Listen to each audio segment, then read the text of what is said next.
अस्सलामुअलैकुम दोस्तों, welcome back to our channel find Urdu. Moor moor का मतलब है कश्ती बांधना, समुद्री जहाज रोकना, खुला मैदान।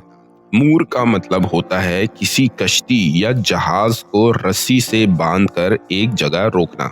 ये नाव या शिप्स को समुंदर में या किनारे पर रुकने के तरीके को बयान करता है। इसका एक और मतलब खुली जगह या मैदान भी हो सकता है जहां घास हो और लोग कम बसते हों। ब्रिटिश इंग्लिश में मूर का इस्तेमाल स्वैम्पी या ग्रासी एरियाज के लिए भी होता है। The sailors moored the boat near the shore. मल्लाहों ने कश्ती किनारे के करीब बांधी। तो दोस्तों, मूर का मतलब है कश्ती या जहाज को रस्सी से बांधकर रोकना और कभी कभी खुली जगह या मैदान के लिए भी इस्तेमाल होता है। उम्मीद है अब आपको मूर का मतलब समझ में आ गया होगा। मिलते हैं नेक्स्ट वीडियो में। शुक्रिया।